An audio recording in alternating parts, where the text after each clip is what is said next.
Hello friends, welcome to our channel. ఈరోజు ఈ వీడియోలో ప్రెగ్నెన్సీలో ఉన్నప్పుడు ఆల్రెడీ మీరు అంటే ఇప్పుడు వచ్చిన ప్రెగ్నెన్సీ కంటే ముందుగా ఎబార్షన్స్ ఏమన్నా జరిగినా, లేకపోతే ఏమన్నా మిస్క్యారేజ్ ఆటోమేటిక్గా ఏమైనా జరిగినా, లేదు అంటే ఏమన్నా మీ ప్రెగ్నెన్సీ అనేది కొంచెం ప్రాబ్లమేటిక్గా ఉంది, గర్భసంచి ఓపెన్గా ఉంది, కొంచెం స్టిచ్ పడాల్సి ఉంటుందని 4th మంత్లో కొంతమందికి స్టిచ్ అనేది ప్రిఫర్ చేస్తారు. సో అలా కనుక ఉన్నట్లయితే, లేదా ఇంకేమన్నా ప్రాబ్లమ్స్ అనేవి మీకు ఉన్నట్లయితే కొంచెం బెడ్ రెస్ట్ అనేది తీసుకోండి. కొంచెం చాలా కాంప్లికేట్గా అయితే ఉంది. కొంచెం జాగ్రత్త అనేది నార్మల్గా ప్రెగ్నెన్సీలో జాగ్రత్త తీసుకోవాలి, బట్ మీరు ఇంకొంచెం ఎక్కువ జాగ్రత్త తీసుకోవాలి అని చెప్తారు కదా. అలాంటి వాళ్ళు చేయకూడని కొన్ని మిస్టేక్స్ అయితే షేర్ చేస్తాను, చేయాల్సిన కొన్ని పనులు కూడా చెప్తాను. వీడియో ఫస్ట్ టైం కనుక చూస్తున్నట్లయితే ప్లీజ్ టు సబ్స్క్రైబ్.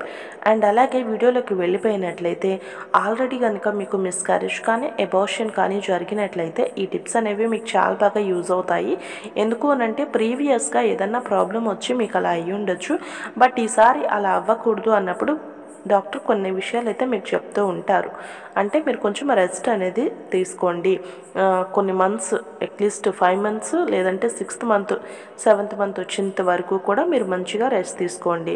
మనము సిజేరియన్ సెక్షన్ డెలివరీ అవుతుందా, నార్మల్ సెక్షన్ అవుతుందా అనేది పక్కన పెడితే ఫస్ట్ బేబీ సేఫ్గా మీ చేతికి రావాలి కాబట్టి మీరు రెస్ట్ అయితే తీసుకోండి అని కొంతమందికి చెప్పడం జరుగుతుంది. సో అలాంటి వాళ్ళు చేయాల్సిన ఫస్ట్ పని వచ్చేసి రెస్ట్ తీసుకోవడం.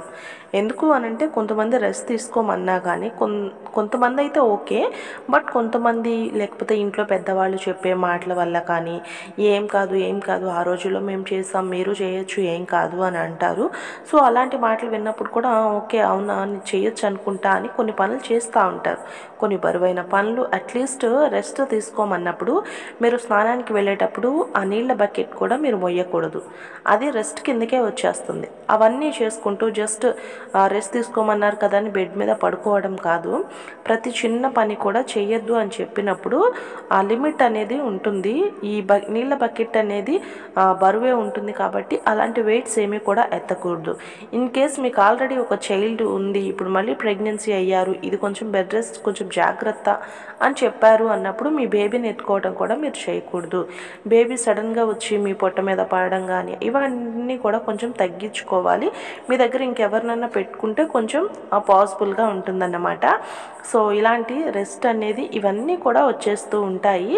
బేబీని ఎత్తుకోవడం కానీ లేదంటే ఏదైనా వస్తువు కొంచెం సడన్గా వంగడం కానీ ఇవన్నీ కూడా ఎబార్షన్స్కి దారి తీస్తాయండి. కొంతమంది ఇండియన్ టాయిలెట్స్ కూడా వాడొద్దు అని చెప్తూ ఉంటారు మీ బెడ్ రెస్ట్ టైంలో.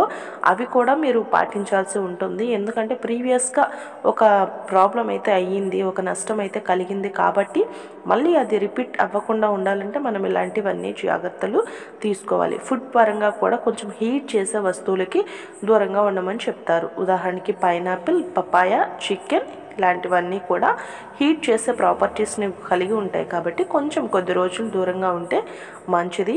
అండ్ అలాగే ఆల్రెడీ బేబీ ఉన్న ఆ బేబీని ఎత్తుకోవడం, దగ్గరికి మరి ఎక్కువగా తీసుకోవడం, అంటే బేబీస్కి కూడా తెలియదు కదా, ఒకసారిగా పడిపోతూ ఉంటారు, అలాంటివి కూడా చేయకుండా ఉండాలి. అండ్ అలానే బట్టలు వంగి పిండడం కానీ మడతేయటం కానీ కొన్ని ప్రాబ్లమ్స్ అనేవి మీకు చెప్పినప్పుడు మీరు చేస్తూ ఉండాలి. అలాగే మామూలుగా కూడా దాంపత్యంలో కూడా ఉండకూడదు అనే అర్థమే వస్తుందండి. స్టిచెస్ వేసిన వాళ్ళని కూడా కొంచెం దూరంగా ఉండమంటూ ఉంటారు కాబట్టి అది కూడా మీరు బెడ్ రెస్ట్ కిందే తీసుకోవాలన్నమాట. కొన్ని డాక్టర్ అన్నీ చెప్పకపోయినా మనం అర్థం చేసుకొని ఒకవేళ ఇన్ కేస్ మీరు అడగొచ్చు, మీకు ఏ ఇబ్బంది ఉన్నా ఎలా చేయాలి ఏంటి, బెడ్ రెస్ట్ అంటే ఏవేవి దూరంగా ఉండాలి ఏంటి అనేది అడగొచ్చు. ఒకవేళ మీరు అడగలేదు అని అనుకోండి, మీరు ఈ వీడియోలో మీరు వింటున్నారు కాబట్టి తప్పకుండా ఈ జాగ్రత్త అనేది తీసుకోవటం చాలా చాలా బెస్ట్ అండి. హీట్ చేసే పదార్థం వల్ల కూడా మిస్క్యారేజ్ కొంతమందికి అవుతూ ఉంటుంది కాబట్టి ఫుడ్ పరంగా కూడా మీరు దూరంగా ఉండాలి. కొంతమందికి పర్టికులర్గా ఒక ఫుడ్ అనేది బాగా అలర్జీ ఉంటుంది, అస్సలు తినకూడదు అన్నట్టుగా ఉంటుందన్నమాట. సో అలాంటి ఫుడ్స్ కూడా మీరు తీసుకోకుండా ఉండాలి. కొంతమందికి గోంగూర అలాంటివి కూడా చెప్తూ ఉంటారు, అది కూడా హీట్ చేసే ప్రాపర్టీస్ ఉంటుంది కాబట్టి మీరు అది కూడా కొంచెం దూరం పెట్టాల్సి ఉంటుంది. స్టిచెస్ కనుక మీకు 4th monthలో పడినట్లయితే సర్విక్స్ అనేది షార్ట్గా ఉండొచ్చు, మౌత్ ఓపెనబుల్గా ఉండొచ్చు కాబట్టి మీరు జాగ్రత్తలు తీసుకోవాలి. అలాగే కూర్చునేటప్పుడు కూడా లెగ్ క్రాస్ వేసి అంటే కాలు మీద కాలు వేసి కూర్చోవడం కూడా మంచిది కాదు. టైట్ బట్టలు కూడా యూజ్ చేయకూడదు.